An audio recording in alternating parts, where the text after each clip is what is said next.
our findings were about the election process. And then I think my colleagues are probably better positioned to talk about what's next in Pakistan, to talk about some of the political implications. Organized a traditional election observation mission in Pakistan for last week's elections. What was somewhat less than traditional is that we did it on extremely short notice, and that late request was because another organization that was going to do it decided that they didn't want to or weren't able to at the last minute, and U.S. government asked us if we would be willing and able. I think we were lucky that we had been working in Pakistan for the last year.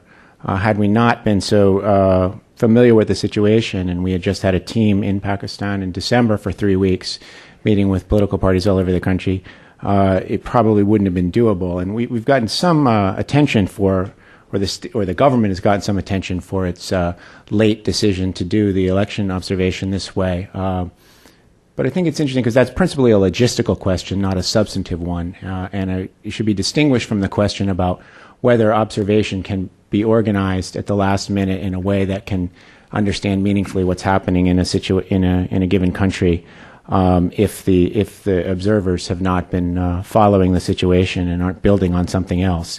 But we certainly had to deal with those kinds of logistical challenges, visas, flights, finding people to go, and security on very short notice, which sort of presents its own set of stories, as you might imagine. What was really interesting to me, because as we got this request less than 2 weeks before Election Day, we didn't know what the reaction would be to asking people if they were interested in going to Pakistan for the elections. And interestingly enough, I guess Pakistan is just salient enough right now that pretty much everybody seemed to want to do it that we approached. We approached people in the foreign policy community that focus on Pakistan, so obviously they have a particular reason to be interested in the elections there. And we approached some people that are veterans of these kinds of missions. But although some people couldn't rearrange their schedules on 3 days' notice to go away for a week, understandably, many people could, and many people were willing to. And we ended up with probably as impressive a group of Pakistan experts and election monitoring experts as we would have if we'd had 6 months to let people know that this was coming. As I said, it's different, the question about what you're building on.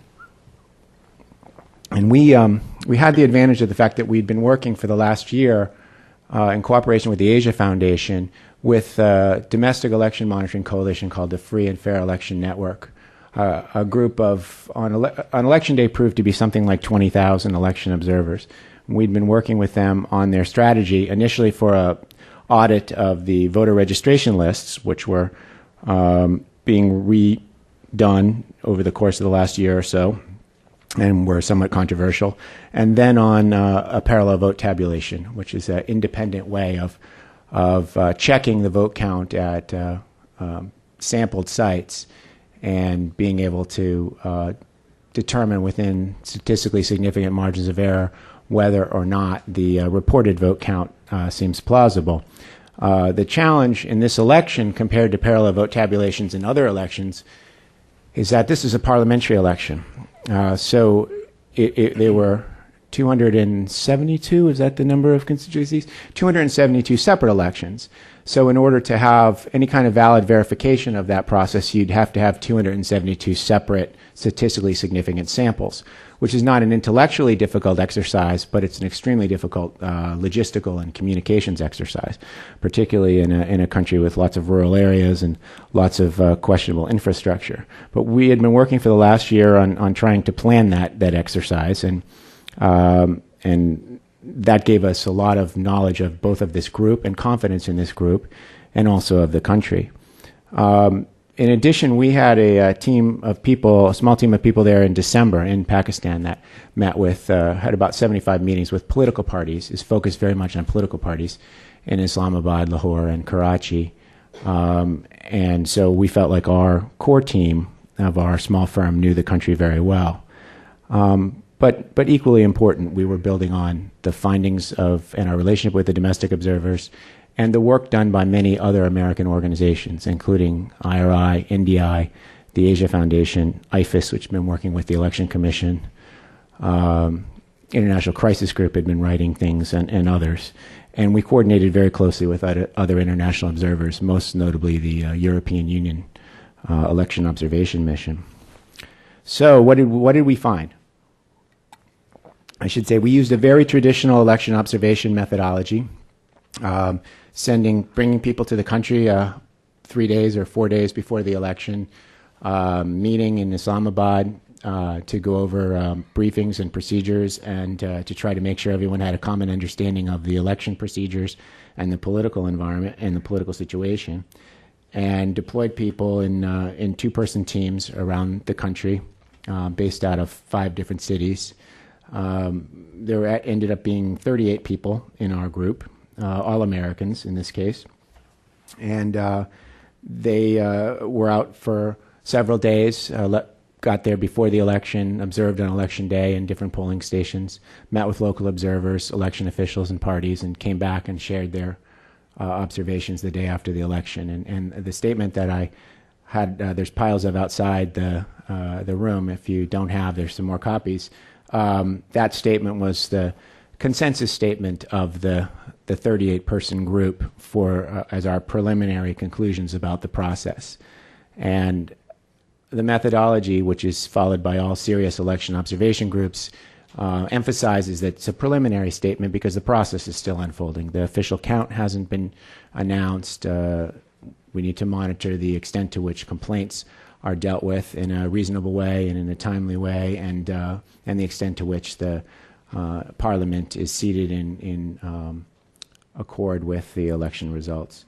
But what we found, and this is, I think, what should be the topic paragraph of my discussion, is that the election was, despite how seriously flawed and difficult the pre-election environment was, the elections gave people an opportunity to express their will. There was a general acceptance of the results by people, at least as of the time we left Pakistan, and people can update that information to the extent things have changed in the last couple of days. But there seemed to be a general acceptance that the election results reflected what people were trying to say about their government and their opportunity to hold the government accountable. And that was a remarkable finding. At least it seemed remarkable to many people, given expectations going into the election. The election day was relatively peaceful, which defied widespread expectations of violence. There was no evidence of systematic manipulation on election day. And this means that the elections have the potential to be a historic step forward for Pakistan. In any statement of this kind, because we're trying to emphasize the fact that election was not just what happened on election day, and the fact that the results came out a certain way shouldn't change our obligation to report truthfully on the situation. The pre-election problems can't be ignored and shouldn't be ignored at this point. There clearly were serious flaws in the political environment, and problems that both presented challenges to the election on February 18th and will continue to present challenges to Pakistan's democratization in the future. I think probably this audience is familiar with those issues. Restrictions on lawyers and judges and on fundamental rights over the past year, the declaration of a state of emergency a couple of months before the scheduled date for the election, which constrained political activities and shut down media outlets and removed and detained judges. That state of emergency hinders freedom of movement and assembly, which are necessary for an open election. The fact that the opposition figures, the two leading opposition figures, were only able to come back to the country shortly before the elections. And the emergency potentially compromised the impartiality of the institutions that were supposed to referee the elections, that were supposed to resolve election complaints. Obviously, violence is its own problem for an election process, and this is extremely serious violence when a major political candidate is assassinated. Even beyond that, there were many serious incidents and a great deal of fear of violence in the run-up to the election and the potential for it on election day. And there were complaints about misuse of government resources by local government officials and criticisms of the administration, the election commission of Pakistan, and the way that it was going to run the election. There's also a separate set of concerns about voter registration, which I alluded to. The Election Commission of Pakistan tried to redo the voter registration list for the entire country in the months before the election, with somewhat mixed results. There was a statistically significant audit by FAFN, by the Election Monitoring Group, which found that the names that were on the rolls were surprisingly accurate. They had done a good job of getting correct information about people that were registered, but a very large number of people were not registered, were left off the lists. They estimated maybe something like 15 million people or more who should have been on the voter registration lists and were eligible to vote in Pakistan were not on the voter registration lists. And the answer to that, the answer that the Election Commission, the government came up with, was to go back to 2002 lists to augment the 2007 lists. And the 2002 lists had been widely discredited and were really questioned, but they were used to augment the 2007 list and to try to make sure that not too many people were disenfranchised. This is a somewhat unsatisfactory response, and it's not clear to me why that was the response, because there is a list of everyone in Pakistan who holds a national identity card, which should have been the basis for the voter registration list, but they had gone to do the voter registration lists from the start over again, and I'm not sure why that decision was made, but it meant that the lists were somewhat open to question. On the election day, there was not that much reporting of evidence that many people were turned away. I don't know why that is, because there's a suggestion that there were a large number of people who should have been eligible to vote but weren't. But perhaps they knew that and didn't turn up. So that was the pre-election environment, which was largely not a happy picture and suggests that there's a lot of need for addressing election-related issues going forward. On election day, as I said, the process was relatively peaceful. It was largely conducted in accordance with established procedures. I'm generalizing. There are clear examples that in places in which this isn't true. But as a general matter, talking about the whole of Pakistan, the general reaction of not only our group of people, who obviously are only in a limited number of places, but the thousands of domestic observers, other international observers, and the public in general, to the extent that we can discern what they found, that the process was relatively smooth. Turnout seemed like it was going to be very low early in the day. It's not clear exactly what the turnout was. I have some suspicion about the denominator in any turnout calculation, because the voter registration lists are so open to question, but it appears to have not been as bad as it originally looked. We expressed concern about issues that affect women in particular, that some of the voter registration issues affected women disproportionately.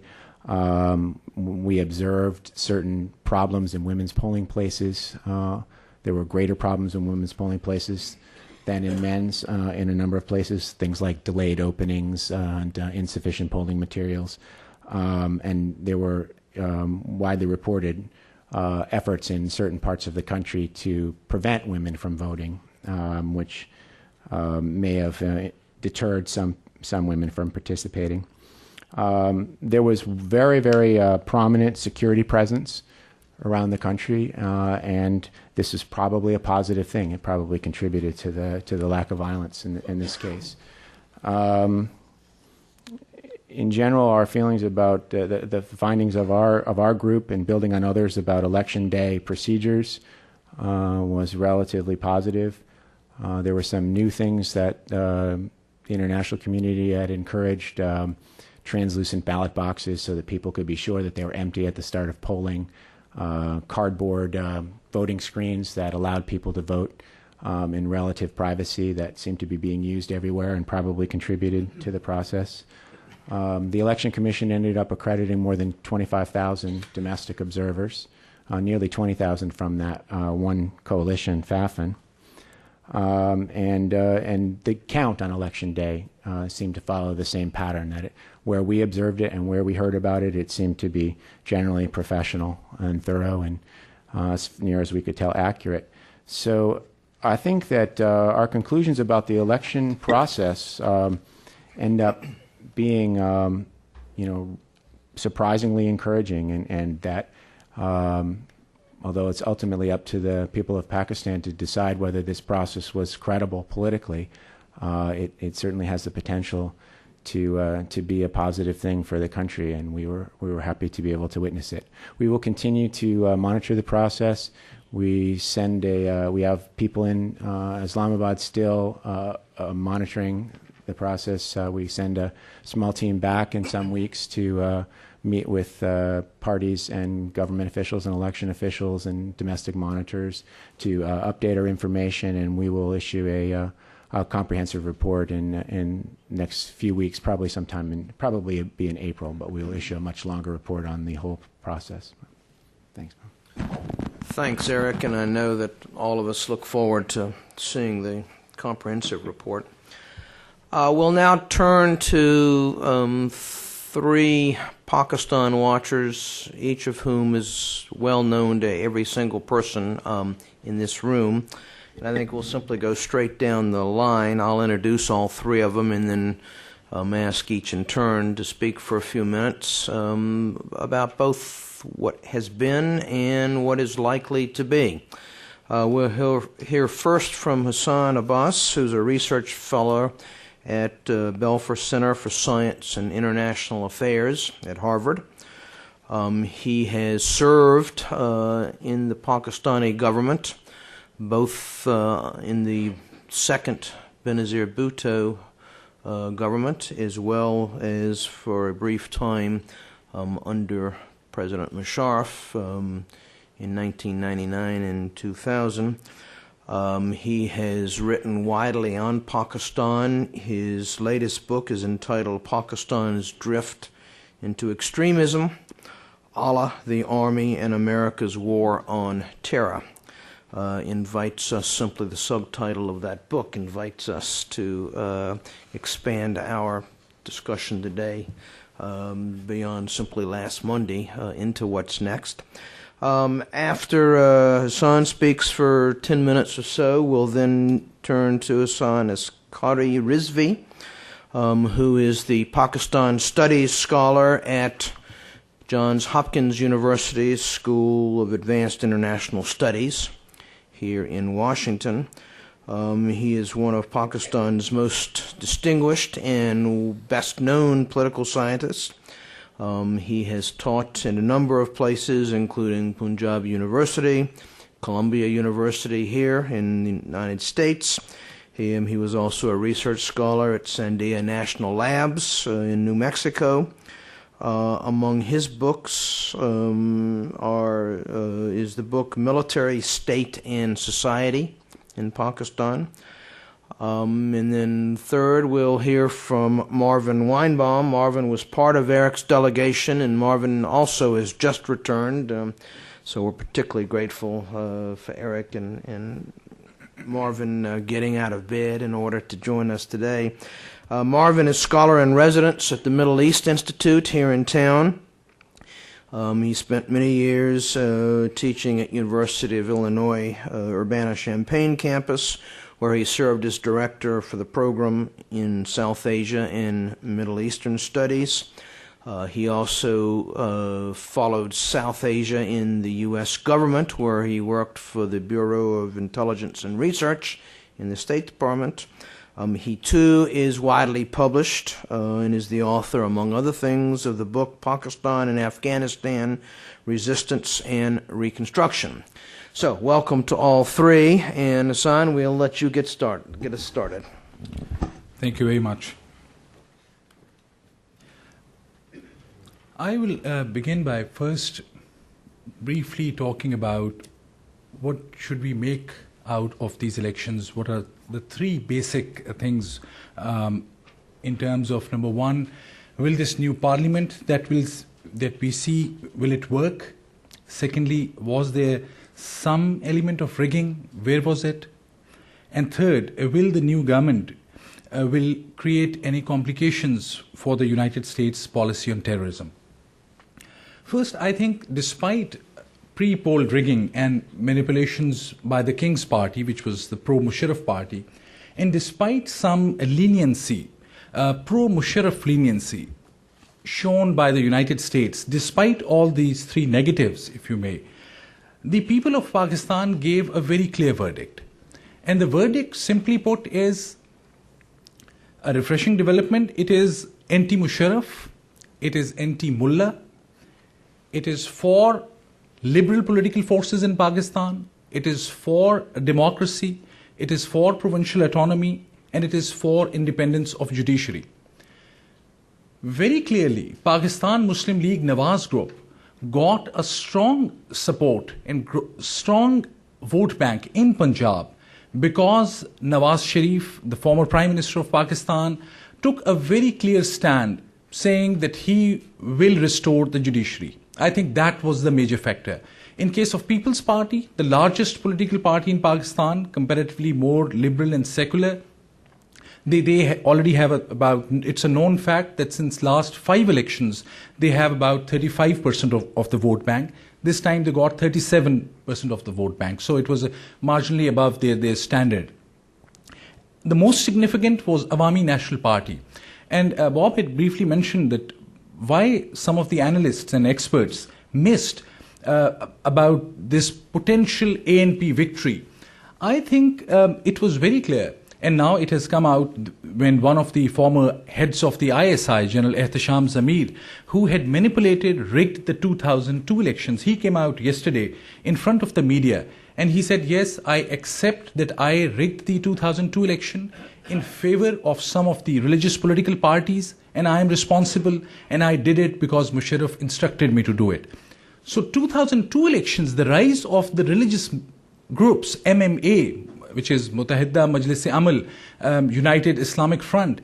In 2002, they had benefited from some anti-American feelings prevalent at that time, and because Pakistan intelligence had helped them. This time around, they were split. They had governed for 5 years and failed to show anything concrete. And then Awami National Party, an old secular party, which everyone had forgotten, most of the analysts and experts had forgotten, that is a party which said that they will stand for Pashtun nationalism. They said that it is the Pashtuns who are becoming victim of Pakistani military operations, of the jihadi elements of militants, and across the border from the coalition forces. So they were able to create, and as soon as the news of election victory came in Peshawar and in Sawabi and some of the other areas, there were widespread jubilation, sweets were distributed. So ANP's victory was also forthcoming because MMA had got discredited. Having said that, the first question I had said, will the new parliament work? I think yes, it will. Those who think that Nawaz Sharif and Asif Zardari or the Pakistan People's Party will start confrontation are thinking about the 1990s. Both these parties' leaders have lived outside Pakistan for about 7-8 years, have struggled, having been on the throne in Pakistan. They never liked being outside, and they have learned quite a bit. I heard from somebody that in 1996, probably Nawaz Sharif and even Asif Zardari had never read a book by then, and now they are considered well-read because they had a chance, and I know it firsthand as well, what I've heard, that they have used their time, they have matured as politicians, and they have cooperated with each other very intelligently. So I think that this new coalition, potential coalition of Pakistan People's Party and Pakistan Muslim League and ANP, Awami National Party, this will actually work. And they will go for, they're focusing on economic policy. They know that it will hardly be 6 months when possibly some intelligence agency people, possibly some of their opponents will start conspiring. South Asia, unfortunately, is known for palace intrigues, and that's, again, unfortunately, sadly, part of the culture. So they know that they hardly have 6 months when they really have to show that they can manage, and I am quite confident. Secondly, about the rigging, there was a rigging plan. If you go by some of the reports by very well-informed media analysts, it was General Kiani, the new chief of Pakistan Army, who took a clear stand. He called some of the journalists in an unprecedented fashion in the general headquarters, told them off the record, knowing fully well that these top journalists will actually go out and talk to people. He said that this is off the record, that army will not be responsible for any rigging, but we will try our best to ensure that elections are free and fair. That was a jolt for Musharraf. I think the pro-Musharraf parties who had some plans of rigging, they were not expecting this. And some credit is due to General Kiani, although in any democracy this should not be the case. But given Pakistan's political culture, doing something which is right deserves credit. In Balochistan, I think there were some serious problems. It is very surprising that a pro-Musharraf party that has been routed and devastated throughout Pakistan, and that PMLQ, Pakistan Muslim League Q group, which was responsible for a lot of chaos in Balochistan province, that is the party which emerges as the winner in PMLQ. That's very surprising. I think that is so because for Pakistani establishment, Balochistan, they have many assets there. I'll not go into details what kind of assets, but it appears that because of Gwadar port, because of potentially some Taliban remnants in that area, because of its closeness with Afghanistan, because of the general feeling that some conspiracies hatched in the western capitals that Balochistan will have to go autonomous, Pakistani establishment, military, intelligence, others as well thought that they have to hold control and save Balochistan. They did save Balochistan. It was not on the mainstream media, but I think this is very surprising, the votes, the way they have been in support of PMLQ. So I think some manipulation did happen in Balochistan. Final question, and I'm close to my time deadline. Will it create this new political setup? Will it create any complications for US-led war on terror? My response would be with a capital NO. And the reason is this, and I'm very surprised, and I respect leading think tanks and scholars who have been writing on this, that there is this entrenched feeling that Musharraf was the age, or is still the agent of change, and if Musharraf is taken out of the picture, everything will crumble. Whereas the fact is that people have shown their strength. I think despite this credible, comparatively largely free elections, some credibility more than the last 4 elections, despite this, the new political leadership will not be the one which will define how to fight the war on terror. It will be the Pakistan Army. And Pakistan Army still is the recipient of major aid from international donors, primarily United States. It is General Pervez Kiani and military leadership that will decide whether they'll go on cooperating with US. I have a feeling that they will for some time continue, but later on they may step back. Why? Last year there were 57 suicide attacks. Out of those, about 30 or so were directed at Pakistan military, Pakistani intelligence. Today, there was a major suicide attack in Rawalpindi, killing the Surgeon General of Pakistan. Probably the killers never knew he's a doctor. They thought he's a general, so that he's a legitimate target. Pakistan Army, probably from some elements from within the army potentially, are now targeting the mainstream army. They might reassess and step back.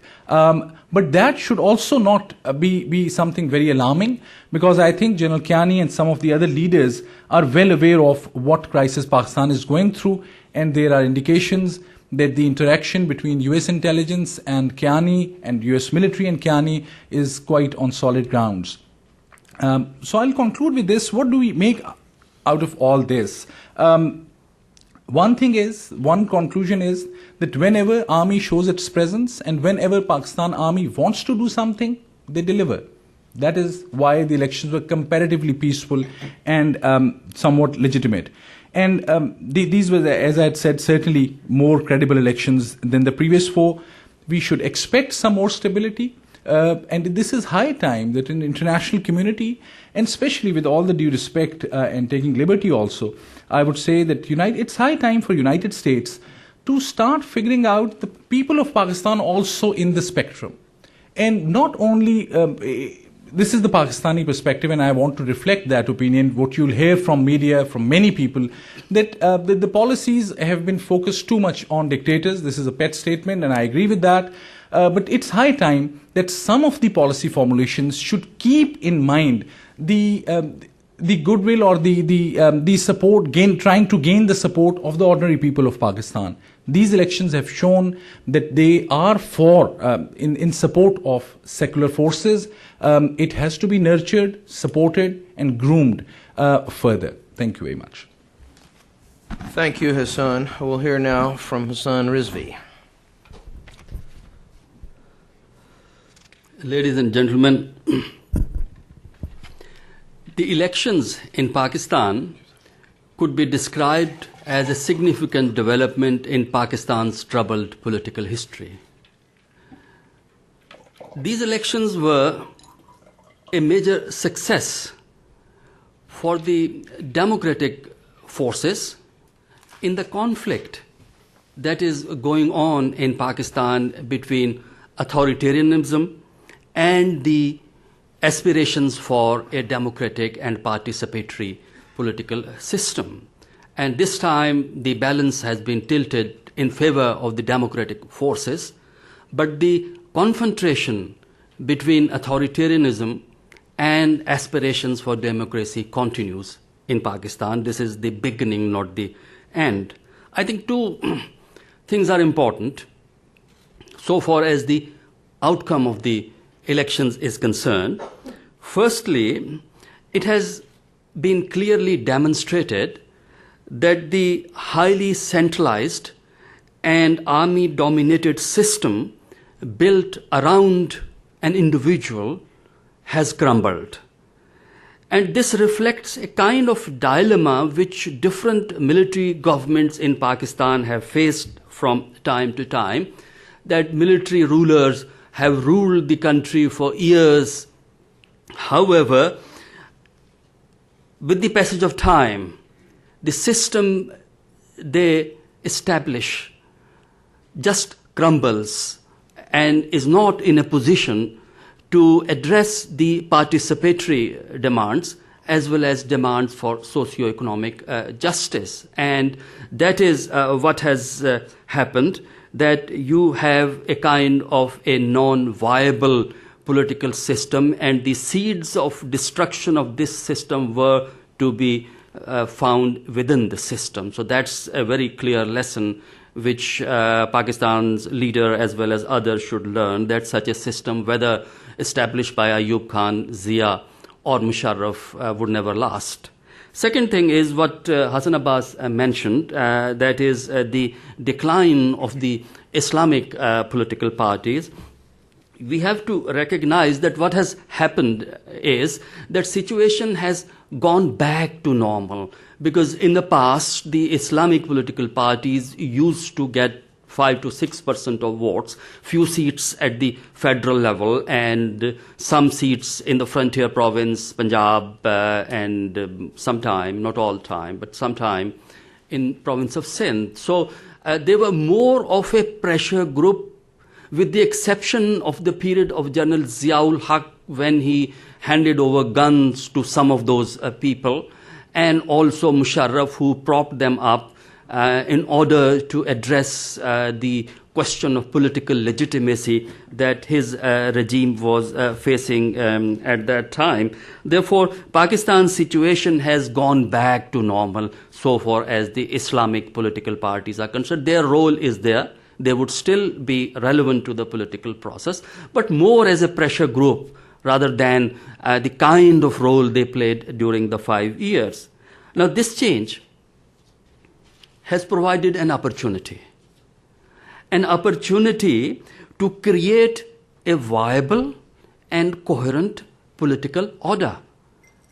But it's too early to suggest whether the political leaders would succeed, given their track record. Because at the moment, these political leaders appear very confident, at times overconfident. And then you also have political forces, societal groups that are impatient. They want things to be done overnight. The kind of changes they want, changes in the constitution, removal of the judges and return of the judges that were earlier.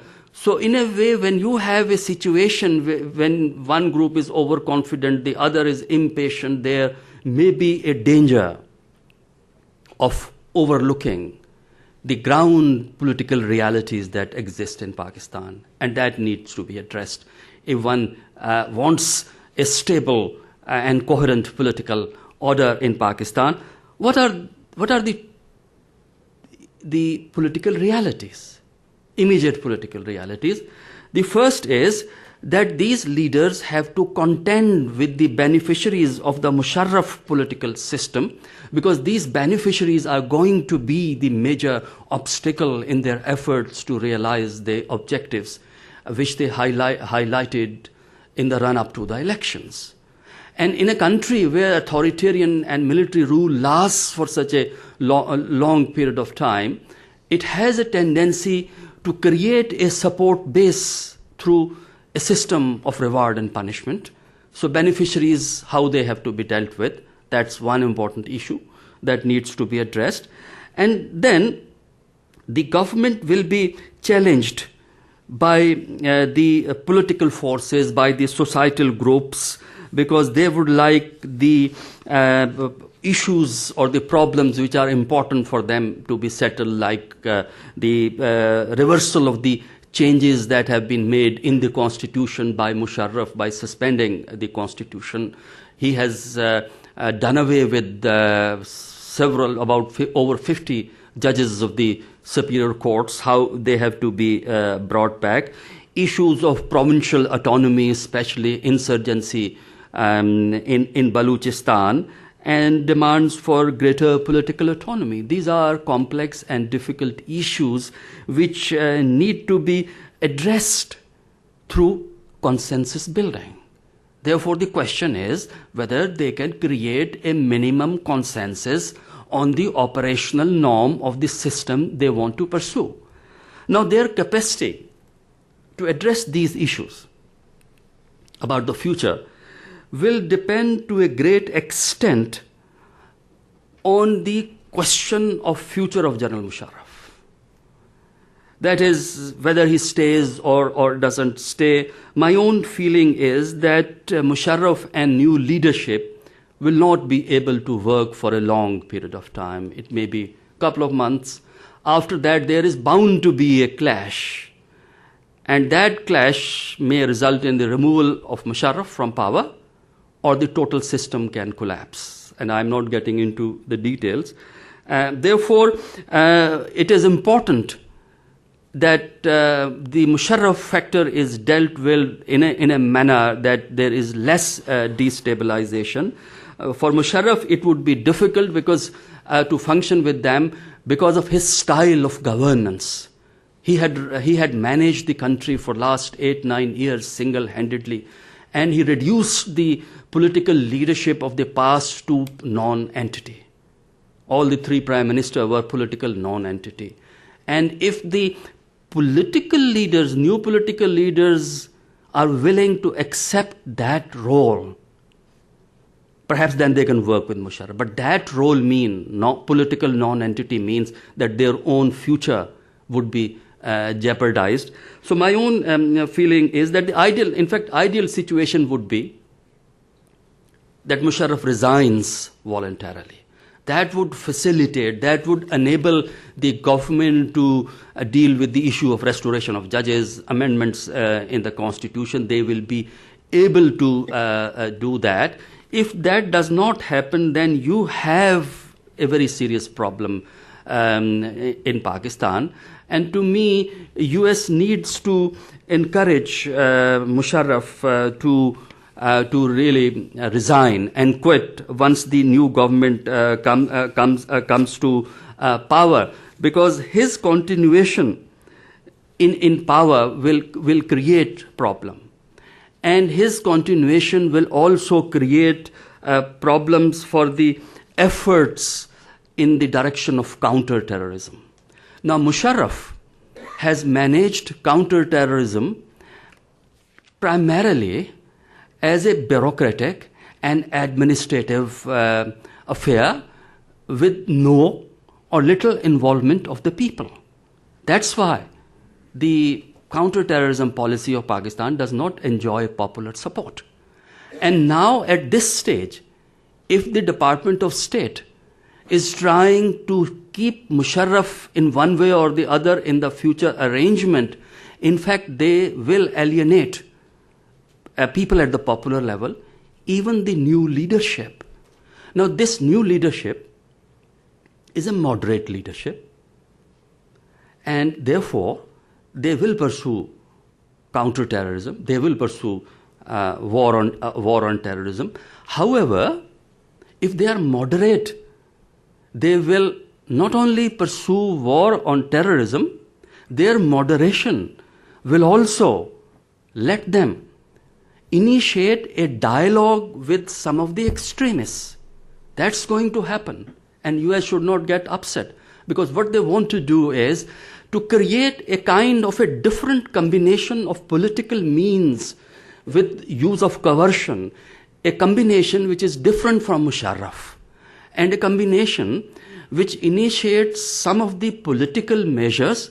If those measures do not produce results, then I think focus would shift to military means. So you should expect an attempt to dialogue, so that extremists of the extremists are isolated from others who are willing to accommodate the government and come into the governmental process. However, if the US government pursues the policies of retaining Musharraf, trying to convince the Pakistani policymakers to keep Musharraf in, I think US will face more problems in Pakistan. If you look at Pakistani newspaper editorials this Sunday and Saturday, you would realize how unpopular this policy has been, that somehow Musharraf should stay in. So I would conclude by saying that yes, you have a situation where there is an opportunity and challenge, and this opportunity and challenge can only be materialized if you adopt a comprehensive approach, an approach which addresses the political, social, and economic issues, and an approach which also tries to bring more and more people on board with the policies of the government of Pakistan. That would mean major changes in the policies that General Musharraf had initiated. Thank you. Thank you, Hassan. Marvin? Well, is this on? Is this on? Yes, yes. Many have likened this election to that occurred in 1970, when there was a massive turnout which pushed aside the establishment. There is certainly something here which resembles 1970, not so much in the massive turnout, but what appears to be the determination and also the enthusiasm with which many people have come to the polls and sought to reverse what had been here a military-led regime. It's a historic election in that you can honestly say that it's the first truly democratic, constitutional transfer of power in Pakistan's history. 1970 would seem to have that, but in fact there had to be a Bangladesh war before there was actually a transfer of power. And as has already been suggested here, this was clearly a verdict on certainly the last few years, if not all together, the last 8.5 years. It was a verdict which was not necessarily championing democracy, but it was in the sense that it was a not unfamiliar action, which is anti-incumbency. Yes, sympathy towards Benazir Bhutto was there, probably somewhat diminished from what it would have been had there been an election as was scheduled on the 8th of January. But more than that, this was a bread and butter election for most people in Pakistan. I shouldn't say bread and butter specifically because it was more wheat and energy. The shortages in those two was, as far as I could see and others have determined, was really the driving force here to turn people against the incumbent government. Now, probably the best indication that this was not, on election day at least, a fixed election was the fact that many who had sought office, who were in positions of real power within that establishment, lost their constituency. If they could not deliver their own constituency, one has reason to conclude that something important happened. Now, as Eric has pointed out, there was a biased pre-electoral situation. Let's not have any doubt about it here in terms of access to the media, in terms of the way in which, for example, the Punjab government freely distributed jobs.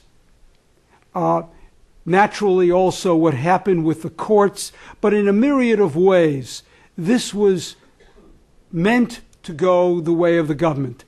But what we had here was an overwhelming of that, especially in the Punjab and to some extent in the Northwest Frontier Province. This election, as far as the United States was concerned, I want to return to the United States here, was supposed to take the heat off Musharraf. Obviously, it burned him, and burned him very severely. The downside of this election is that it remained an election about personalities. It was not an election about issues, manifestos, and therefore was in keeping with the tone of much of Pakistan's politics, and this has to be a disappointment. Continued disappointment, especially as we look now into what is likely to be the outcome of this election. It did, as has been pointed out here, demonstrate as something which we've been saying for so long, and most people don't believe, that this still is a moderate electorate.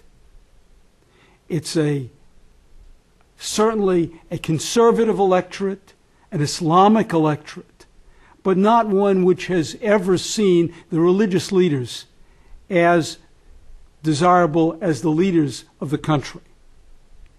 Of course, we have to mention that one of the two leading Islamic parties, Jamaat-e-Islami, did not contest this election. And interestingly, they are about the only ones who have not accepted the results of the election, probably ruining the decision that they stay out of it, although I think most prognostications were that the Jamaat-e-Islami was not going to do well. And this way they could stand on the principle of condemning the election.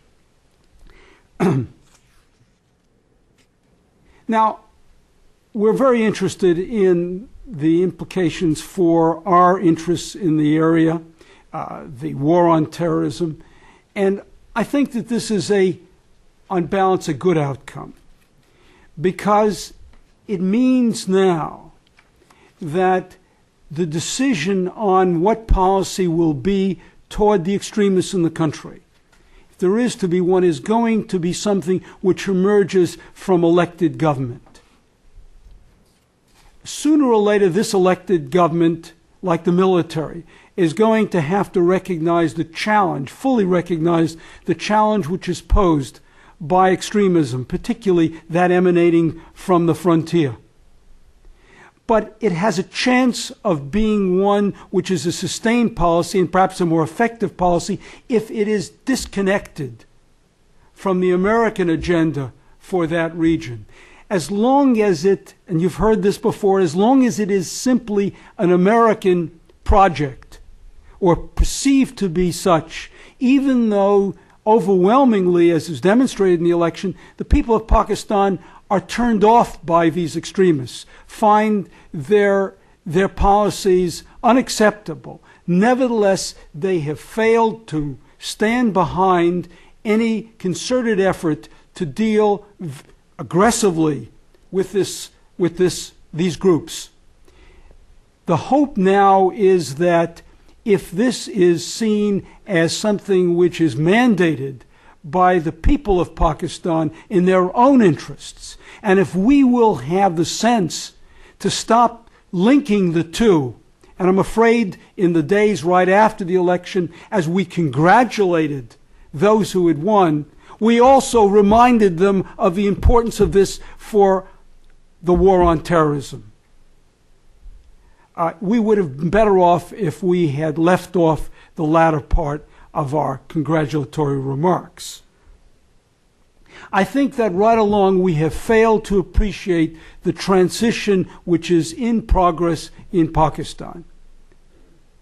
A transition which affects more than simply this electoral process, but is occurring throughout the society, and which Musharraf can claim some of the responsibility for, but something which is now clearly a change which he cannot control.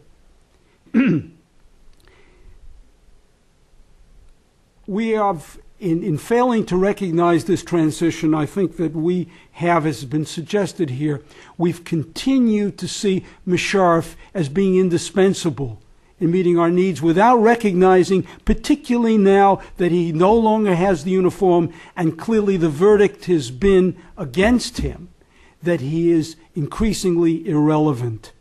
As has been pointed out here, it's going to be the army which will determine the extent to which there is a vigorous attempt here to contain and perhaps to eliminate some of these extremist elements. It's going to be the army, and it's going to be the army feeling the support of the Pakistan people. Again, as has been pointed out here, the last thing we should be perceived of now is meddling in that. And I'm afraid that's the way it's being seen in Pakistan. As has been pointed out, the newspapers, even when I was there, were already saying the United States should stay out of this. We determine who this government is, not the United States. Although we have talked about in our rhetoric, we've talked about how the people of Pakistan will now decide their future, we have continued to associate that with the continued presence of Musharraf as president. Indeed, that's for the people of Pakistan to decide. And it was Musharraf who not too long ago said, after all, that if the people, not really expecting these results perhaps, if the people no longer wanted him, he would resign. We've not heard that, although there were rumors over the weekend that perhaps he was toying with resignation. They've been denied vigorously today. The irony of it all, and this is not just now, the irony is that every time we try to help Musharraf, we usually make it worse for him. We have failed to appreciate that the last thing he needs is our praise, because naturally this only reinforces the idea that he acts as an instrument of American policy. The congratulations that have been provided specifically to Musharraf for holding a free and fair election is very much like congratulating the thief for, with all of his preparations, deciding not to rob the bank. What will happen now? Of course, the greatest hope is that we won't see what had occurred in the 1990s, where political parties, given the opportunity, gave democracy a black eye. This is another period of opportunity for the country's representatives, elected representatives, to demonstrate that it is more than simply a jockeying for power without any sense here of creating legitimate government and desire to create legitimate government and taking advantage of their office. Zardari is really unknown here. We know he's not been a man who's demonstrated great depth, a man of principle, certainly, as we would want principles at least.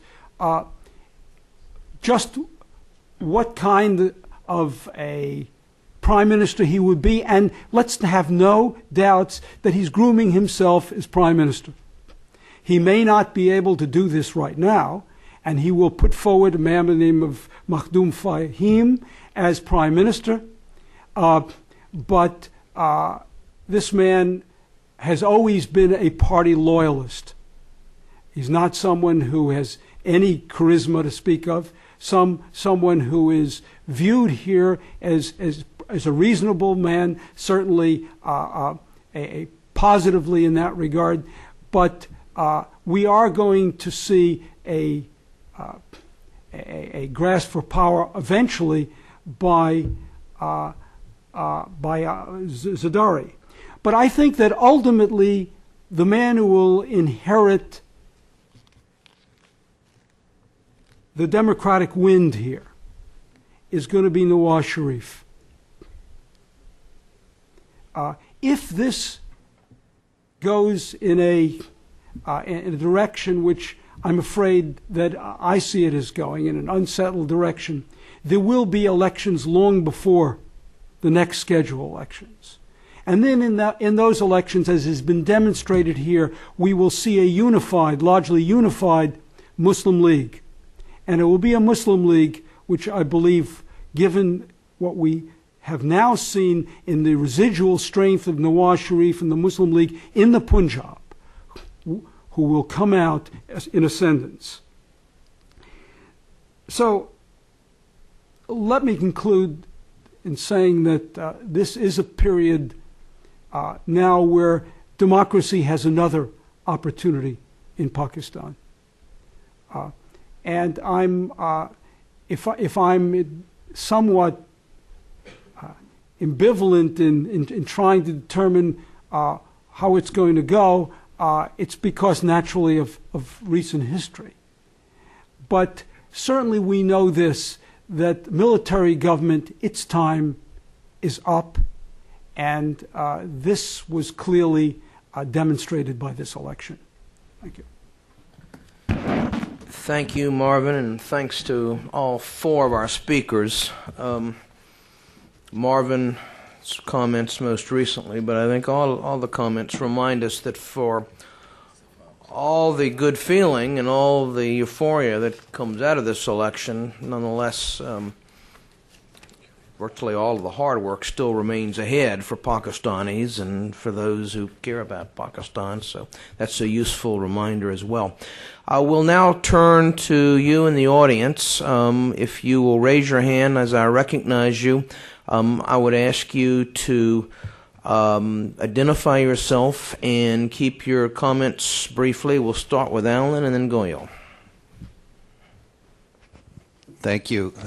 Thanks to Bob and the Wilson Center for this very useful event. I'm Alan Cronstadt from the Congressional Research Service. I wanted to ask a question of Hassan Abbas, based on some of what you said, sir. Two quick questions. One, I think you started with a statement that what we saw in the elections was a victory of the liberal political forces in Pakistan, and it made me think, well, the Pakistan Muslim League won about 25% of the national seats and a big sweep in the Punjab province. By what criteria would you characterize that as a liberal political force? And maybe especially useful after what Marvin just closed with. Secondly, I think you were characterizing a lot or most of the motivation of the voters in the Punjab, the PMLN voters, as being about the judiciary issue. And I've been very interested in talking to folks about the motivation of the voters in Pakistan, whether we saw them voting against Musharraf or maybe more fundamentally for democracy or on the bread and butter and wheat and electricity issues. Could you say a little more about that? Do you really feel like the judiciary issue was an important motivator for the voters? Thanks very much. Thank you very much. First, about the liberal orientation or in what category we'll put PMLN. Yes, you're right. If we compare it with Pakistan People's Party, for instance, or Awami National Party, they are more conservative. But I would say they have become a centrist party. And the reasons are that there are two or three things based on what we normally say that PMLN or Nawaz Sharif was more religious oriented or conservative or a rightist party. His efforts, number one, his efforts first in 1991 and then in 1997 to introduce a Sharia law.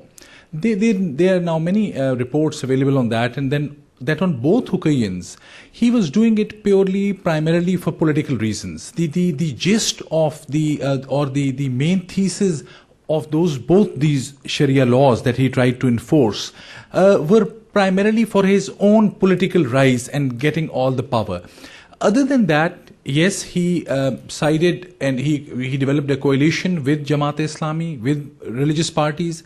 Then we also have Benazir Bhutto's party or People's Party, which had developed coalition or made a coalition with Maulana Fazlur Rahman. So those were political decisions. I have not seen anything specific in the two tenures of Nawaz Sharif which would say that he's purely in the block of the rightist groups.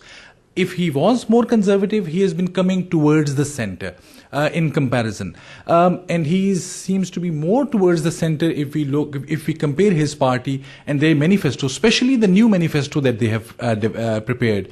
If you compare that with MMA or religious parties. Secondly, and we can talk more about it, one issue about judiciary, that whether the vote for PMLN or Nawaz Sharif was pro-judiciary, I think it clearly was.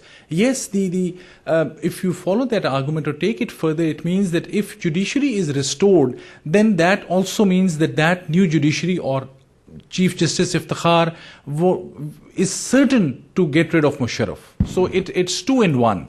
He was saying, I will restore the judiciary, but it also meant indirectly that new judiciary is certain to get rid of Musharraf. So both these actions, but people were comparing what Nawaz Sharif was saying with what Benazir Bhutto or People's Party was saying. People's Party was not very clear, not very definitive.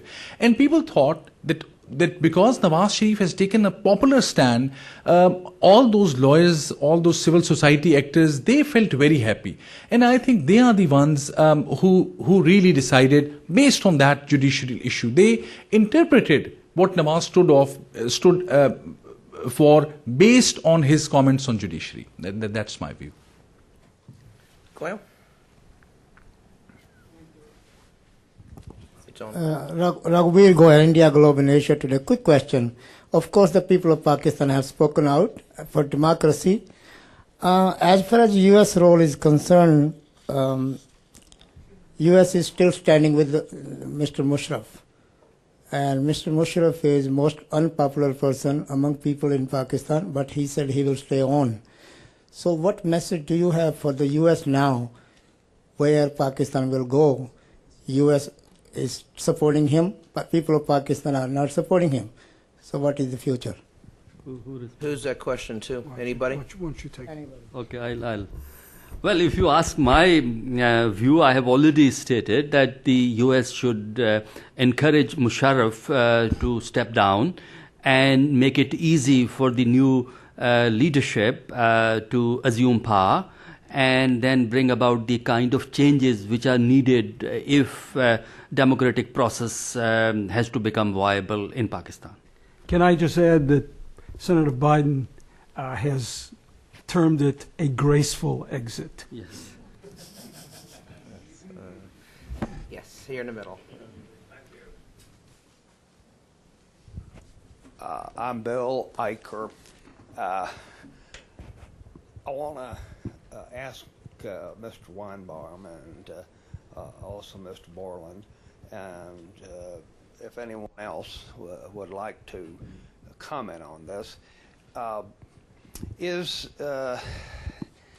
it likely that in the tribal areas there will be an increasing cooperation between Pakistan Armed Forces and U.S. Armed Forces and the Afghani Armed Forces, for that matter?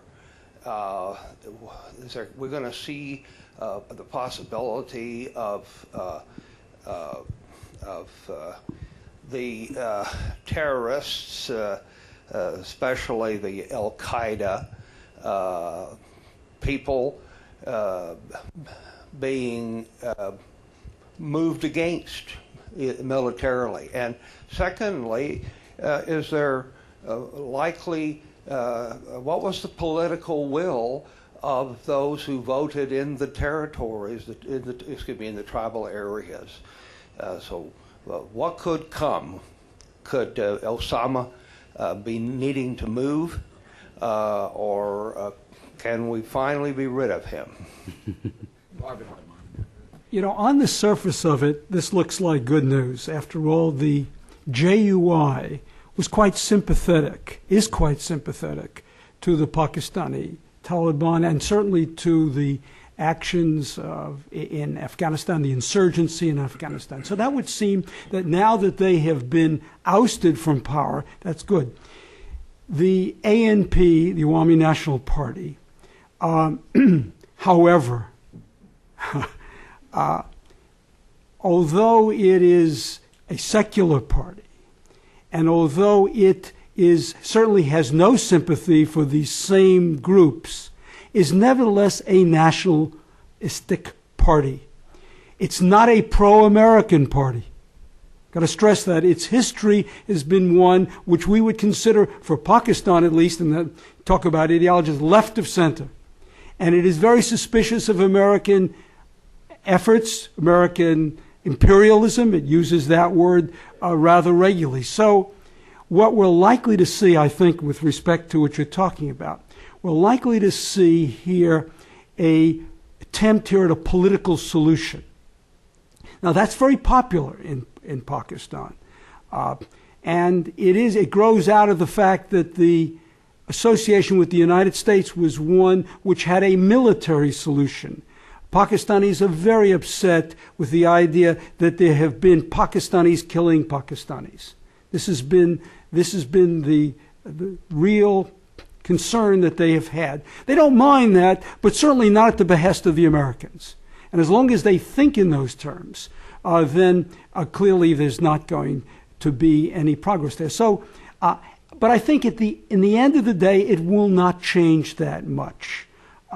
What will change is if the military feels, again, that it has popular support to move in a determined way for its own interests and for those of the country against these forces.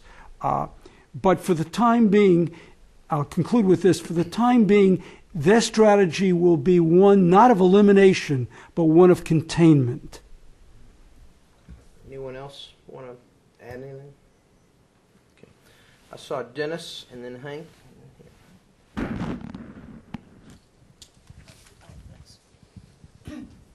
Hi, Dennis Cooks from the Wilson Center. A double question, actually, two different questions, if I may, Robert. First is You're pushing it, Dennis, but we'll allow you. What do you all think about the prospects for a grand coalition? Is it viable? You really haven't directly commented on that. They're talking about it. The second question is a longer range one. I think you all said that this was a victory for a more federal system. And I have often wondered about this, whether it is really viable in Pakistan, given the imbalance between the Punjab and the two other medium-sized provinces and then the very tiny Baluchistan. And I contrast this with India, where you have a large number of large states and nobody really dominates anybody else. But I wonder in Pakistan, if you have real devolution, whether you're not going to end up with a Punjabi-dominated state. And how do you deal with that? Okay. I think prospects of grand coalition, do you mean PPP, PMLN and ANP? I think that is almost now obvious. The reason is that People's Party being the largest party, they need PMLN support in the center, and PMLN, Nawaz Sharif's party, need People's Party in Punjab. So both are helping each other here. In Northwest Frontier Province, ANP has hardly 32 seats in a house of 99. They need, and People's Party has 15 seats. 32 and 15, they'll have about, still they'll need 2 or 3 seats.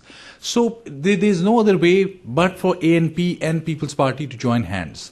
Then if you add ANP's seats, which are 10 seats, to 88 of PPP and about 68 of PMLN, that gives them a very much more than a strong or stable government in the center. So these three parties will join together quite comfortably, conveniently. The question is about MQM, which is the urban party from Sindh of immigrants. They are trying to manipulate, they are trying to at times threat. Yesterday, the Sindhi members of Pakistan People's Party said that they can form government in Sindh without MQM's help. And MQM is trying to show some tactics which are close to threats and blackmail, and showing that without them no one can control Karachi. That will be a big test, whether Asif Zardari and People's Party will accept that or not. But other than MQM, I think it's to me it's clear that PMLN, PPP, ANP will join hands. Many MQM, many defectors from PMLQ, from King's Party, may also join. In fact, there is a feeling in Pakistan among the politicians, and I don't know whether that is true or not. I don't think so, but there is an entrenched feeling among those drawing rooms where these discussions are taking place, that there appears to be some pressure from United States on Zardari to have some PMLQ members in the coalition, which I can't think of a reason, but that's being discussed a lot. I know that in Islamabad. Yeah, I think you will see coalition politics in Pakistan in the near future, and that would be a good sign, because if coalitions work for some time, then you develop a kind of interdependence, political interdependence, and that's perhaps Pakistan needs at the moment, that these political parties realize that they cannot really get away with whatever they want to do unless they work together and they learn to create a kind of a shared political agenda. We will see that experiment. Part of it was done in 88 and 99.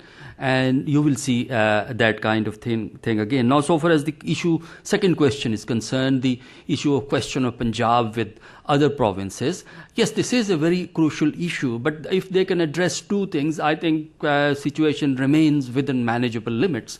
First, if Pakistan functions within a democratic, within a participatory framework, it provides an opportunity to the smaller provinces to have their own government and to create a relationship with the bigger province. For example, if ANP becomes part of the federal government, this is one opportunity which only democracy can provide. Second, the new government will have to address the question of provincial autonomy, Because in Pakistan, what has happened is that whatever autonomy 1973 constitution provided does not exist with the provinces at the moment.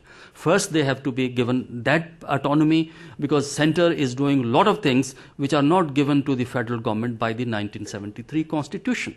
Then you have to review the autonomy formula, keeping in view the political demands that are being made. So there would be a kind of expansion of administrative and financial autonomy if the new leadership comes into power and somehow they get rid of Musharraf, because as long as Musharraf is there, their attention would be focused on him rather than the key issue which you have mentioned.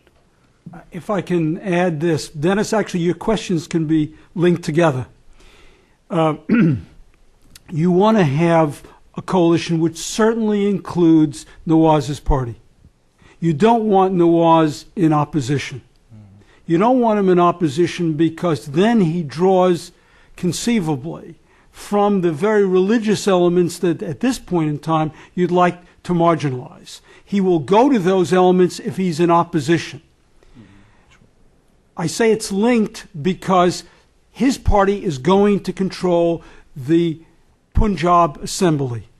And what we saw back in the late 1980s is that the Punjab Assembly, if that is controlled by a party different than the party controlling at the center, can play a spoiler role, a negative veto role. It's absolutely essential if this government is going to move constructively ahead that the Punjab Assembly not be in opposition hands. So what I'm saying, in effect, is that you already have too much autonomy with respect to the Punjab, at least, that it's a very powerful assembly. And I think that all the players recognize this and their calculations have taken this into consideration. Hank Kennedy, from the academic and basketball powerhouse of Wake Forest University. who were, of course, their game was stolen yesterday. I want to put this in record. I have mostly a comment, and then, as is normally the case with respect to this, but it does relate to this issue, and it's to challenge the idea that this grand coalition is a foregone conclusion. I mean, one fly in the ointment here that hasn't been discussed very thoroughly are the different positions with respect to the PPP and the Pakistan Muslim League, Nawaz's party, with respect to which judiciary is valid, whether the original judiciary, the original Supreme Court, and the Superior judges that did not take the new oath is the valid court, or whether the new court is the valid court. And I think the sticking issue is the validity of the National Reconciliation Ordinance, the ordinance that allows Zardari to really be in the country at all. So the PPP is reluctant, I think, to reinstate the original judiciary for good reason. So this, I think, is a very significant point here. So it's in the interest of Nawaz to pursue, as he has very vigorously in the campaign, the idea that the original court should be reinstated. Because after all, if that happens, ostensibly, that means that the leadership of the PPP disappears from the country, which in his sense might be a good thing. You're talking about reversing the amnesty. Exactly. And so that's one issue. And then the other issue is, without a grand coalition, and assuming that Musharraf does not resign, then it follows that there's really no way to get rid of him either. Because there's really no constitutional remedy to have him removed through the parliament unless there is a cooperation between the PPP and the Pakistan Muslim League. There's not enough votes. So this is a really large, if there is such a thing as a really large fly in the ointment, this is a really large fly. Anybody want to? I just briefly want to comment about this relationship between PPP and PMLN. And the interesting thing is three brief incidents. The first was when, before these discussions started, Benazir Bhutto went to Nawaz Sharif in London. They had a joint statement, Charter for Democracy, which few were expecting. And it seemed that Nawaz Sharif apologized to Benazir Bhutto for some of the cases that he had started, and that was a good beginning from their perspective. Secondly, when it was obvious that Benazir Bhutto was talking to Nawaz Sharif, it became Nawaz Sharif started saying that what is all this? This is contrary to the Charter of Democracy. And just Benazir went to him, convinced him, we don't know how, in 2 hours or 3 hours. And out of the blue, Nawaz Sharif said, okay, I accept that she was talking to Musharraf, but fine, we are back together. Then again, after Benazir's death, when election results came out, Zardari gave different statements, Nawaz Sharif gave different statements.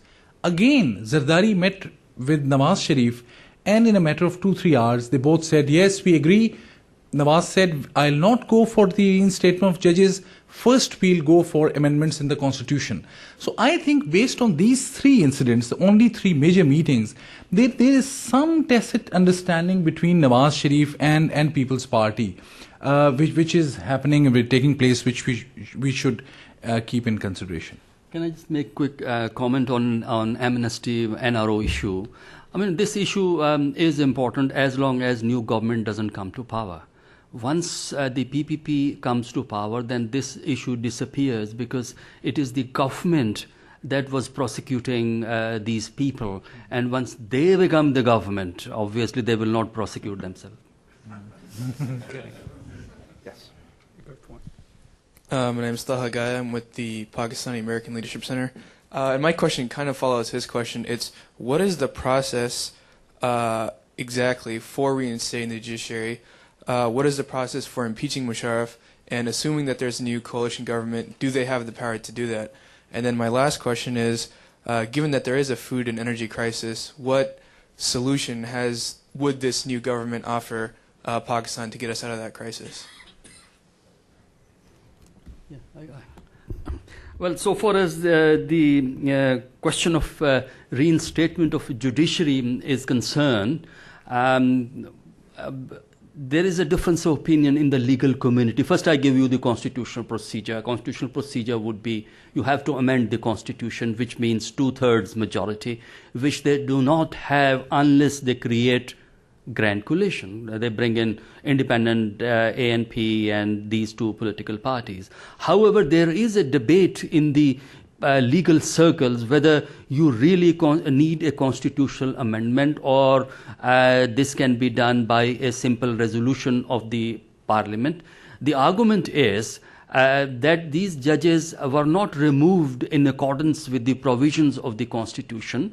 Musharraf, as army chief, suspended the constitution, and army chief doesn't have any power, or even president has no power whatsoever to suspend Pakistani constitution. So that action didn't have a legal basis and constitutional procedure was not followed.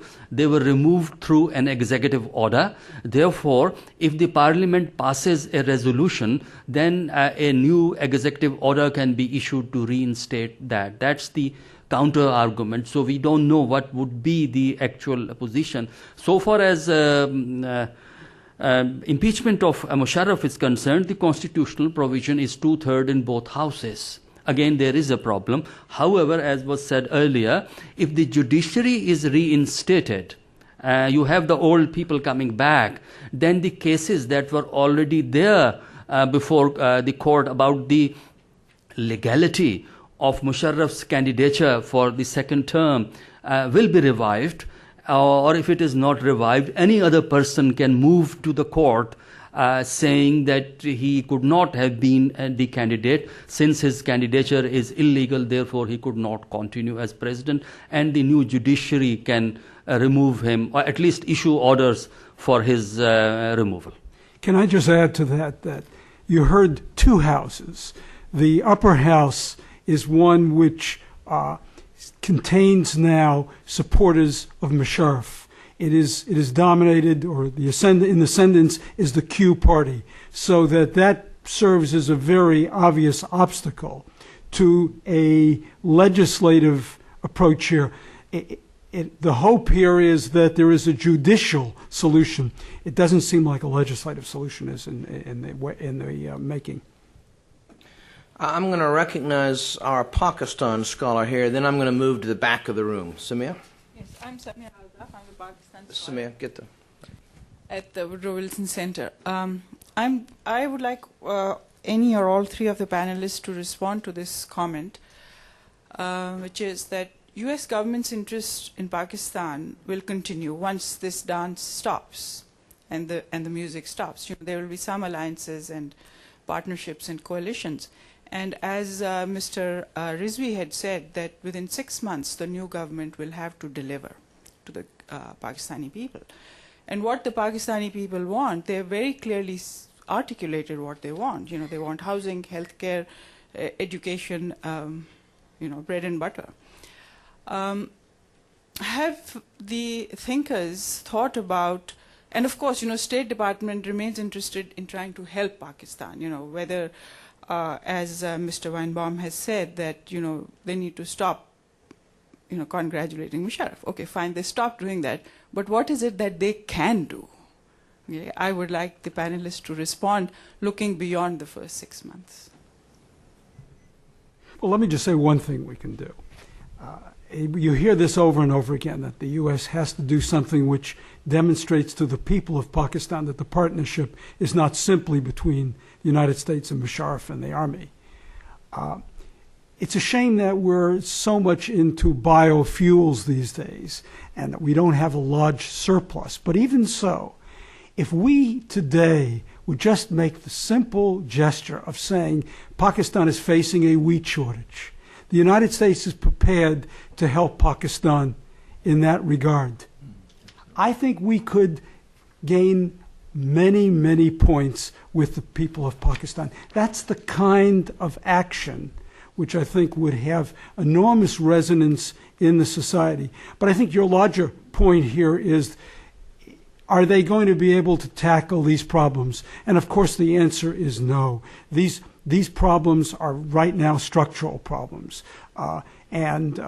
The economic situation in Pakistan is, if anything, has been deteriorating. And so I think this is coming back to what Asghari said just a little while ago. The expectations here may very well be for some relief in the short term, but the probability of that is very doubtful. Eric? I've been traveling around the world for a couple of decades talking to people in other countries about their political institutions and about how groups I've been associated with, principally American groups, sometimes with a multinational face, are interested in trying to help them. And there was a long period of time where most of the world was interested in that, and they would either take advice or not, depending on how they judge the value of that advice.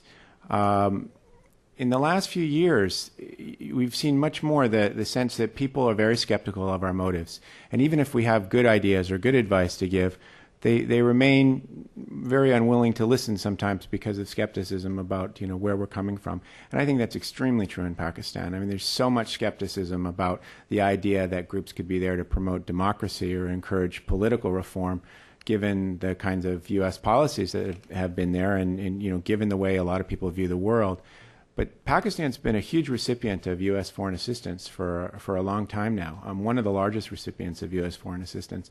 And much more of that assistance needs to be actual development assistance, needs to be, for education, social welfare, and indeed for democracy. Those programs have been relatively marginal compared to other kinds of U.S. government involvement in Pakistan. And I think this is a time for perhaps the U.S. government and for U.S. society to look at those kinds of things and think about, what it is we could be doing to help development in Pakistan, not just to protect our interests, but to try to do some things that people in Pakistan will actually see as genuine gestures to try to help their interests, which we all believe are in our long run interests and the interests of the world. But if more could be seen as something that was genuinely to try to help Pakistan develop and not just to pursue our own goals there, I think that would be helpful. I think U.S. can do two things. First, U.S. and Pakistan need to have a serious talk on pursuing a war on terrorism in that region, because there are serious differences, not in the goals. Goals are the same, but on the strategy. So that gap has to be reduced. That's one important issue. Second is that U.S. needs to see how far the rewards of economic assistance or the benefits of economic assistance are reaching the common people. At the moment, the substantial part of the assistance that comes from the U.S. is military. And a good part of that assistance is not accounted for in Pakistan's budget. There are two basic documents in Pakistan. One is the national budget. The second is the annual economic survey. And a good part of economic assistance, or not economic, total assistance that Pakistan gets is not mentioned in these two documents. And at least they can advise the government of Pakistan that people have a right to know how much they are getting from United States. Thank you. Let me specifically mention two other things that used to be talked about. Simply see if the panel thinks these are yesterday's stories or whether these are also other things the U.S. might do. One of them has to do with textiles, of course, greater access to the U.S. market through quotas or preferences or some other form. The other is a proposal first made officially by President Bush 23 months ago, the Reconstruction Opportunity Zones. The legislation has still not gone up Capitol Hill, as far as I understand. In other words, really, after 2 years, nothing has been done. Do either or both of those approaches, are they promising, or, as I say, are they yesterday's stories? All right. I think the first issue, access to market, that issue is still very much there. In fact, after September 2001, EU has given greater market access to Pakistan, especially Pakistani textile, than the United States. And Pakistan is keen. Situation definitely has improved from what it was before 2001, but still access is limited, and it is part of Pakistan-US dialogue. So far as the reconstruction opportunity zones are concerned, these projects, I mean, more than one zones had to be built. These projects are still on paper, and nothing has been done, because the idea was to create such zones, reconstruction opportunity zones in the tribal areas, so that the young people can find a living for themselves. Can I also add that we shouldn't forget here that a good deal of this, what Eric was talking about, this unwillingness to see anything we do as not somehow some kind of conspiracy against the interests of Pakistan, that this is also related to the current administration. A lot of this bitterness is toward American policy beyond the bounds of Pakistan itself. And whatever the result of our next election, I think we'll have another opportunity with a new administration to get, if not a fresh start, but at least to be accepted, to have our motives not viewed with such skepticism as they are today. Okay, the lady here and then Blair behind her. Got her mic right behind you. My name is Ghazia Aslam, and I'm a student here and a citizen of Pakistan. My question is about an aspect of political process that I found was missing, or is the strength that the political society has gained in the recent last year in Pakistan. And, the lawyers' movement, the students, the human rights activists that came out on the streets, a lot of us surprised ourselves by actually organizing ourselves against the establishment or the dictatorship, if you want to call it. And one significant difference of this election from the 1970s was that this time we did not really have a man on the horseback, so to say. So it was mostly an election to get rid of a certain political to get to a different political process. So, it was more about the issues this time rather than personalities as compared to the elections before that. So, first of all, do you think that the strength that the political society has gained, the media, lawyers, the student activists, do you think that would make an impact on the long-term political process in Pakistan? Democracy this time would actually be different than what it was in 1988 till 1999? And what kind of impact do you see? I think the media and student organizations, lawyers movement made certainly a huge difference. It gave a new hope to at least the people in the urban areas, the educated lot. I'm a member of some of the listservs, and I'm sure you might be, Emergency, Dictator Watch. It's amazing how in certain cases, for instance, they would say, at 5 in the evening, in US time, they would say, we are all going to the house of Etazaz Ehsan. We can't send a telephone message. We can't advertise it because police will stop us. All of us should reach there. The way internet has been used, especially these listservs.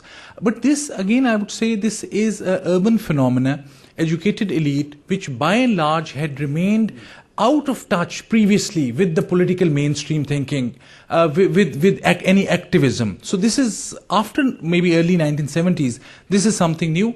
The tragic part is that the lawyers community and Imran Khan, who had gained a lot of popularity, they decided to boycott the elections. And I think that damaged a lot of what the new empowerment they had, which was there. They lost some of that by boycotting the election.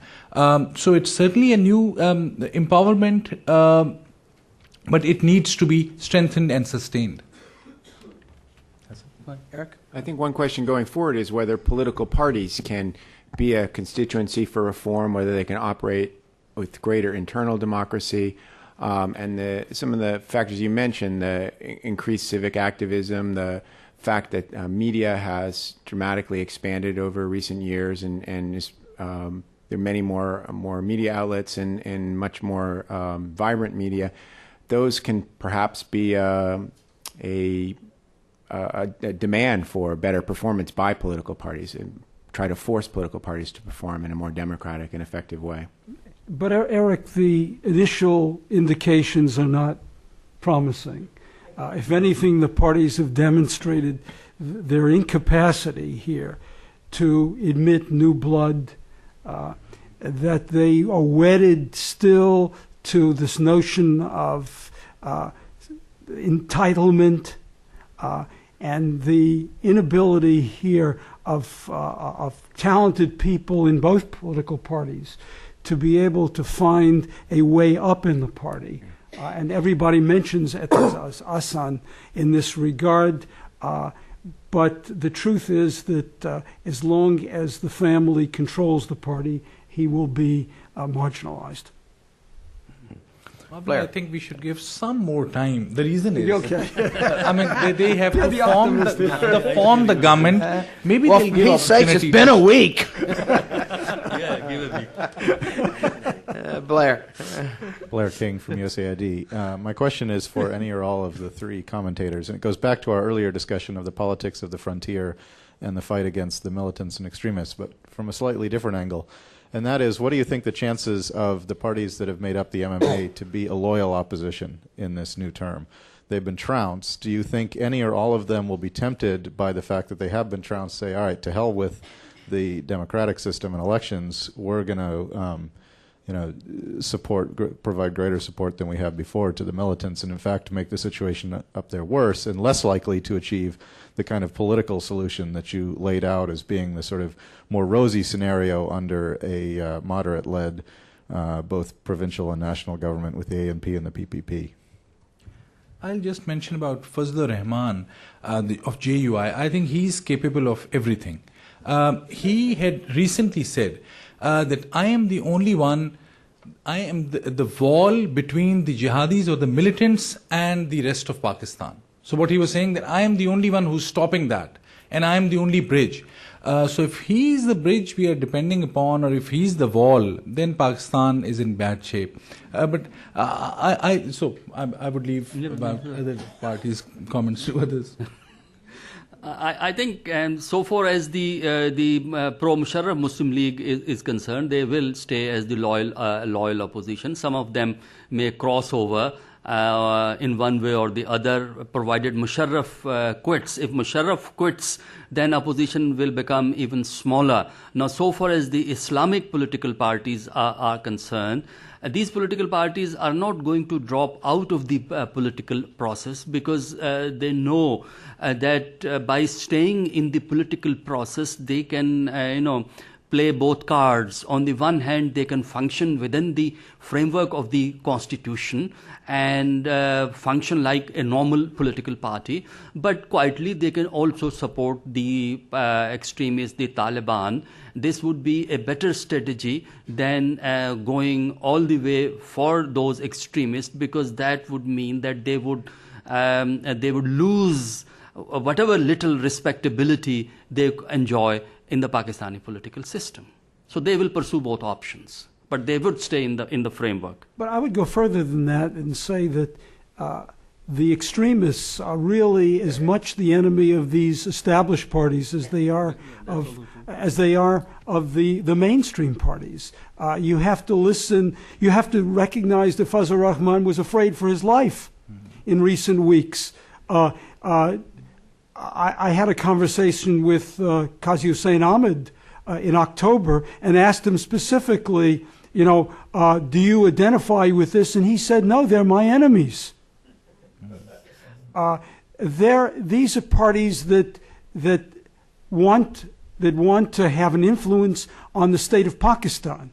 They don't want to see the destruction of Pakistan. There are others, however, some of whom have been derivative of these parties, which see things very differently. But I think as far as the parties themselves are concerned, they're still part of the process or want to get back into the process. I had two hands there. 1 and 2. From Pakistan Weekly. My question is with Hassan Abbas about Zardari. He is coming across as a very easygoing and mellow guy. He doesn't want to confront MQM. He doesn't want to confront army.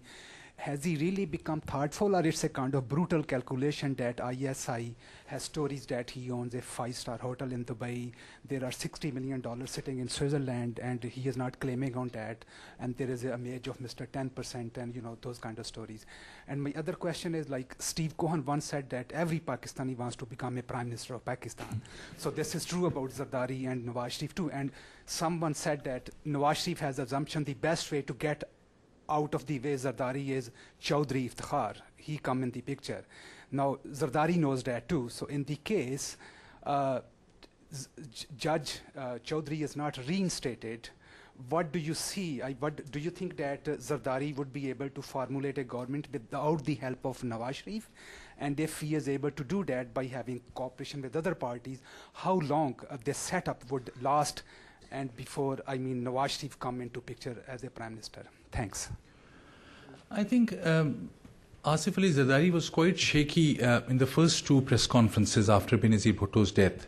But since then, he has gained some comparatively more respect in the eyes of the people. For instance, recently when he said about Baloch people, he said they are in the mountains, I would go to them, talk to them and apologize to them. That statement was appreciated all across. He's also, when he's constantly saying that he would talk to Nawaz Sharif, that he was talk to other parties, he met Qazi Hussain Ahmed as well. He was the first one to say that we can form a government without MQM, but we will engage with them. So I think to give him, we must give him this credit. Yes, his background, his history, his past is a distraction. It's controversial. And he was not known for any political acumen when he was there managing many things in 1990s. But on this occasion, maybe we should give him credit that his wife lost her life, the way they struggled outside.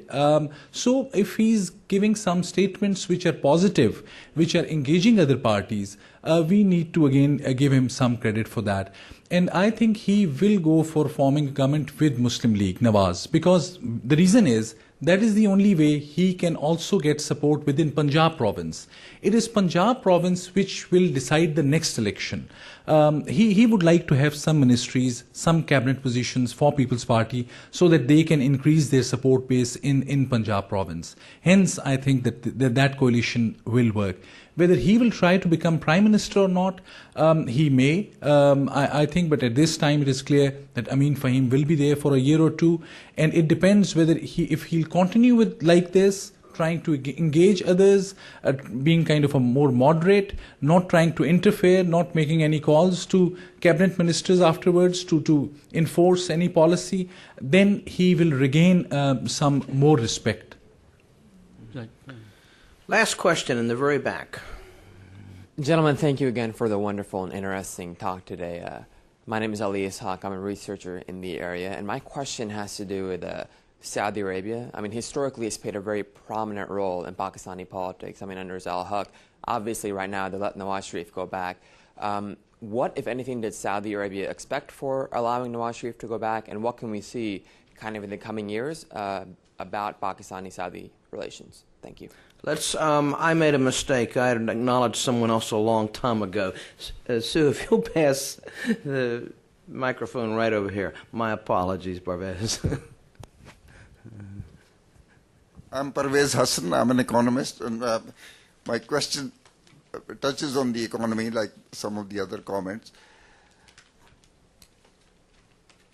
Have you taken into account, I mean, this is a question addressed to all the speakers, the serious economic challenges that Pakistan faces in the next 6 months? The economic adjustment, as I see it, has to be made. The oil prices are up to $100, and we have not adjusted. The balance payments deficit is running at $10 billion. So that's sort of one 800-pound gorilla which is sitting there, apart from all the other concerns that you have. The other is a question to Mr. Rizvi. He talked about some of the sort of beneficiaries of the Musharraf regime and the tendency to deal with them. Does it really mean that the parties are going to go after the private sector and the liberalization framework? Thank you. All right. Coming to the first issue, economic challenges, yes, I agree that there are very serious economic challenges, and none of the party has a detailed plan to address these economic challenges, and they have generally talked in broad terms. We will increase employment, and we will deal with poverty, underdevelopment, we will spend more resources for education, health, etc., etc. But there is no plan available at the moment. And these serious economic issues will have to be addressed, and I don't know what kind of plans would they be having. Pakistan will not be able to address any of its economic problems without external economic assistance, because most of its resources go to debt repayment, defense expenditure, and administrative expenditure.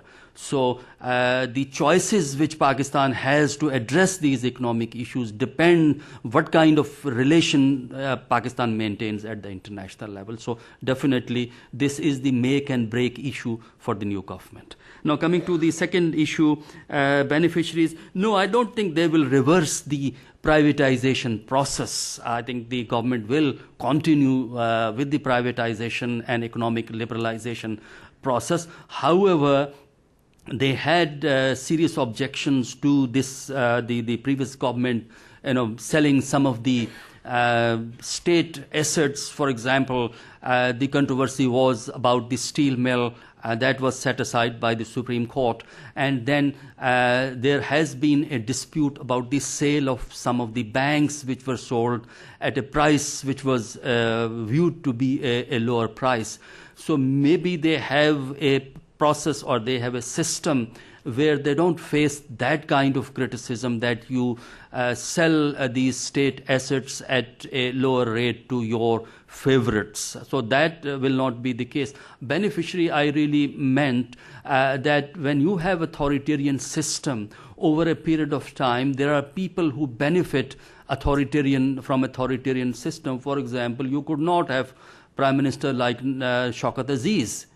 If there was a democratic system, a person who cannot be elected to a local council becomes Prime Minister of Pakistan for 3 years. So you create such beneficiaries, and it is the challenge that the government can face from the local beneficiaries, which are still in Pakistan.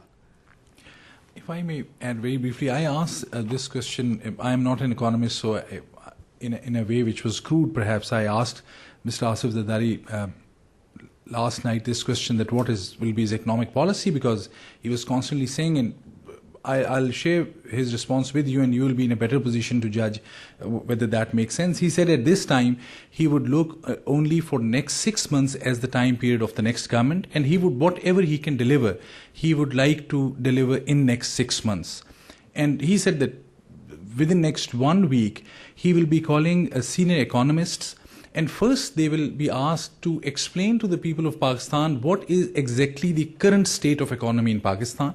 And on the very first day of the National Assembly, they will call the governor of the State Bank and some economists to give a briefing to the media and to the new members of the legislature, so that they may not be blamed for getting the economy in a worse situation. So that was one of the things which he had mentioned. But my point is that there is a big debate, and I'll just a sentence or so, that whether it is economy which will drive stability or law and order situation. I would say that other than these economic measures or other reforms that we expect, what will really define the next 6 months will be the law enforcement issue. Today there was a bombing in Islamabad, in Rawalpindi. The Surgeon General was killed. There was a feeling before this that these suicide bombings will stop. If these suicide bombings continue, and if there are attacks or maybe killing of any of the political leader, then whatever, even if they get all the Nobel Prize winners in economics and they define the policy, that will fail. What will really define, in my humble view, is whether they are able to fight extremism in terms of lessening the number of attacks. That will help out. That will provide a platform to do everything else. Marvin. Those are macroeconomic indicators that you were talking about.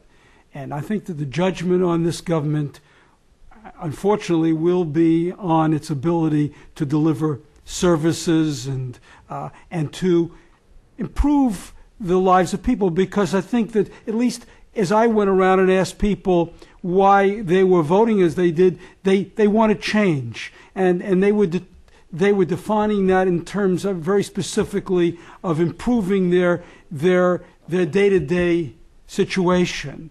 As you know better than anyone in this room, the system does not have a capacity, does not have the mechanism to move from here to here. It doesn't. We talk about trickle down. There is not in place here the policies and the system by which people can profit even when the economy is doing well.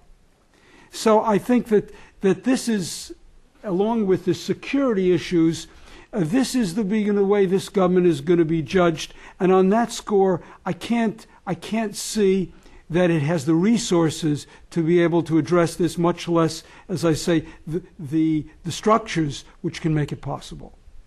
How about the question from the back of the room? Anybody want to tackle that? Saudi Arabia. Mm-hmm.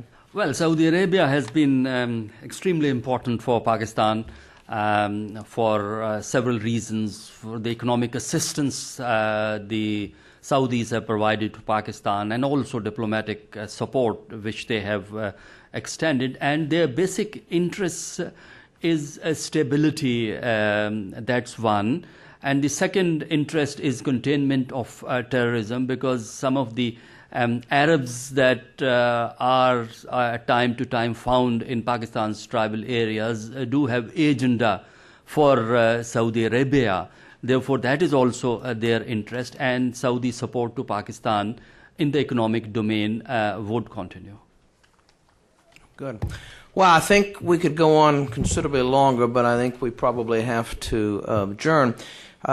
Eric and I whispered a minute ago about the fact that virtually all of the questions had to do with the future rather than a week ago, and Eric's response